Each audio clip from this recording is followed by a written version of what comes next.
Hello friends, PRJS ಕಿಚನ್ಗೆ ಸ್ವಾಗತ. ನೋಡಿ, ಇವತ್ತಿನ ಈ ವಿಡಿಯೋದಲ್ಲಿ ಮಾವಿನಕಾಯಿ ತೊಕ್ಕನ್ನು ಹೇಗೆ ಮಾಡೋದು ಅಂತ ಹೇಳಿ ತಿಳ್ಕೊಳ್ಳೋಣ. ತುಂಬ ಸುಲಭವಾಗಿ ಮಾಡ್ಕೊಬೋದು.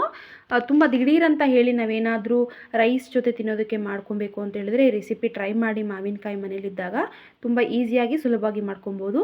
ನೋಡಿ, ನಾನಿಲ್ಲಿ ಒಂದು ಬಾಣಲೆಗೆ ನಾನಿಲ್ಲಿ 1 ಟೇಬಲ್ ಸ್ಪೂನ್ ನಾನಿಲ್ಲಿ ಸಾಸಿವೆ ಹಾಗೂ 1 ಟೇಬಲ್ ಸ್ಪೂನ್ ಮೆಂತ್ಯನ ಹಾಕ್ಕೊಂಡು ನೋಡಿ ಚೆನ್ನಾಗಿ ನಾನು ಈ ರೀತಿ ರೋಸ್ಟ್ ಮಾಡ್ಕೊಳ್ತಾ ಇದ್ದೀನಿ. ಸ್ವಲ್ಪ ಚೆನ್ನಾಗಿ ಹುರ್ಕೊಬೇಕಾಗತ್ತೆ. ನೋಡಿ, ಸ್ವಲ್ಪ ಕಲರ್ ಚೇಂಜ್ ಆಗಿದೆ ಮೆಂತ್ಯ ಎಲ್ಲ.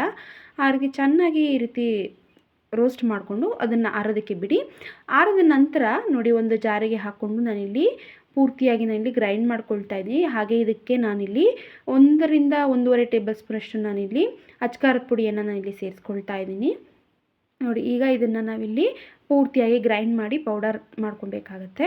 ನೋಡಿ ಯಾವ ರೀತಿ ನಾನಿಲ್ಲಿ ಪೌಡರನ್ನು ಮಾಡಿ ಎತ್ತಿಟ್ಕೊಳ್ತಾ ಇದ್ದೀನಿ ಅಂತ ಹಾಗೆ ನೋಡ್ತಾ ಇದ್ದೀರಾ. ಹಾಗೆ ನೋಡಿ, ನಾನಿಲ್ಲಿ 2 ಮಾವಿನಕಾಯನ್ನು ನಾನಿಲ್ಲಿ ತೊಗೊಂಡಿದ್ದೀನಿ. ಮಾವಿನಕಾಯನ್ನು ಚೆನ್ನಾಗಿ ನಾನಿಲ್ಲಿ ತುರಿದು ತೊಗೊಂಡಿರೋವಂಥದ್ದು.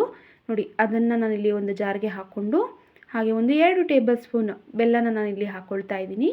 ಹಾಗೆ 1/2 ಟೇಬಲ್ ಸ್ಪೂನಷ್ಟು ಉಪ್ಪನ್ನು ನಾನಿಲ್ಲಿ ಸೇರಿಸ್ಕೊಳ್ತಾ ಇದ್ದೀನಿ. ಅದನ್ನು ಕೂಡ ಅಷ್ಟೇ ನೋಡಿ ಈ ರೀತಿ ಪೇಸ್ಟಾಗಿ ನಾವಿಲ್ಲಿ ಮಾಡಿ ಎತ್ತಿಟ್ಕೊಬೇಕಾಗತ್ತೆ. ನೋಡಿ ಯಾವ ರೀತಿ ನಾನಿಲ್ಲಿ ರುಬ್ಬಿ ಎತ್ತಿಟ್ಕೊಳ್ತಾ ಇದ್ದೀನಿ ಅಂತ ಹೇಳಿ. ಹಾಗೆ ನೋಡಿ ಮತ್ತೆ ಒಂದು ಪಾತ್ರೆಗೆ ನಾನಿಲ್ಲಿ 2 ರಿಂದ 3 ಟೇಬಲ್ ಸ್ಪೂನ್ ಆಗೋಷ್ಟು ನಾನಿಲ್ಲಿ ಎಣ್ಣೆಯನ್ನು ಹಾಕ್ಕೊಳ್ತಾ ಇದ್ದೀನಿ. ಎಣ್ಣೆ ಕಾದ ನಂತರ ಅದಕ್ಕೆ ನಾನಿಲ್ಲಿ ನೋಡಿ ಸಾಸಿವೆಯನ್ನು ಹಾಕ್ಕೊಳ್ತಾ ಇದ್ದೀನಿ. ಹಾಗೆ 2 ರಿಂದ 3 ಒಣಮೆಣಸಿನಕಾಯನ್ನು ಹಾಕ್ಕೊಳ್ತಾ ಇದ್ದೀನಿ. ಹಾಗೆ 2 ಕಡ್ಡಿ ಕರಿಬೇವನ್ನು ಹಾಕ್ಕೊಳ್ತಾ ಇದ್ದೀನಿ. ನೋಡಿ, 1/2 ಟೇಬಲ್ ಸ್ಪೂನಷ್ಟು ಇಂಗನ್ನು ಹಾಕ್ಕೊಳ್ಬೇಕಾಗತ್ತೆ. ಇದಕ್ಕೆ ಹಿಂಗೆ ಹಾಕೋದ್ರಿಂದ ಇನ್ನೂ ಸ್ವಲ್ಪ ಟೇಸ್ಟು ಡಿಫ್ರೆಂಟ್ ಆಗಿರುತ್ತೆ. ತುಂಬ ಒಳ್ಳೆಯದು ಕೂಡ ಇಂಗು ನಮಗೆ ಆರೋಗ್ಯಕ್ಕೆ, ನಮಗೆ ಡೈಜೆಷನ್ಸ್ಗೆಲ್ಲ ತುಂಬ ಹೆಲ್ಪ್ ಆಗುತ್ತೆ ಇದು ಇಂಗು.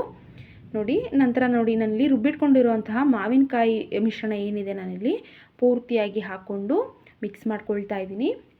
ನೋಡಿ, ತುಂಬ ದಿಢೀರಂತ ಹೇಳಿ ಸುಲಭವಾಗಿ ಮಾಡ್ಕೊಬೋದು. 10 ಮಿನಿಟ್ಸಲ್ಲೆಲ್ಲ ಇದು ನಮಗೆ ರೆಸಿಪಿ ರೆಡಿಯಾಗಿ ಹೋಗುತ್ತೆ. ಹಾಗೆ ರುಬ್ಬಿಟ್ಕೊಂಡಿರುವಂತಹ ಪೌಡರನ್ನು ಕೂಡ ನಾನಿಲ್ಲಿ ಹಾಕ್ಕೊಂಡು ಚೆನ್ನಾಗಿ ಮಿಕ್ಸ್ ಮಾಡ್ಕೊಳ್ತಾ ಇದ್ದೀನಿ.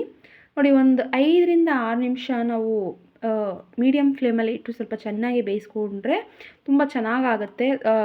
ಮೆಂತ್ಯ ಮತ್ತು ಸಾಸಿವೆ ಸ್ವಲ್ಪ ಹಸಿ ಸ್ಮೆಲ್ಲೆಲ್ಲ ಹೋಗೋವರೆಗೂ, ಹಾಗೆ ಸ್ವಲ್ಪ ಗೊಜ್ಜು ನಮಗೆ ಎಣ್ಣೆ ಬಿಡೋವರೆಗೂ, ಅಂದರೆ ತೊಕ್ಕು ಎಣ್ಣೆ ಬಿಡೋವರೆಗೂ ಸ್ವಲ್ಪ ಚೆನ್ನಾಗಿ ಬೇಯಿಸ್ಕೊಬೇಕಾಗತ್ತೆ.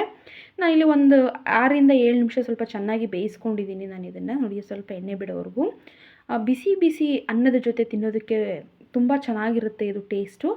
ನೀವು ಕೂಡ ಮನೆಯಲ್ಲಿ ಟ್ರೈ ಮಾಡಿ. ಮನೆಯಲ್ಲಿ ಎಲ್ಲರೂ ಕೂಡ ತುಂಬ ಇಷ್ಟಪಟ್ಟು ತಿಂತಾರೆ. ಮಾವಿನಕಾಯಿ ಸೀಸನಲ್ಲಿ ನೀವೇನಾದರೂ ಈ ರೀತಿ ರೆಸಿಪಿಯನ್ನು ಟ್ರೈ ಮಾಡಿ. ಮನೆಯಲ್ಲಿರುವಂಥವ್ರು ಎಲ್ಲರೂ ಇಷ್ಟಪಟ್ಟು ತಿಂತಾರೆ. ತುಂಬ ಚೆನ್ನಾಗಿರುತ್ತೆ.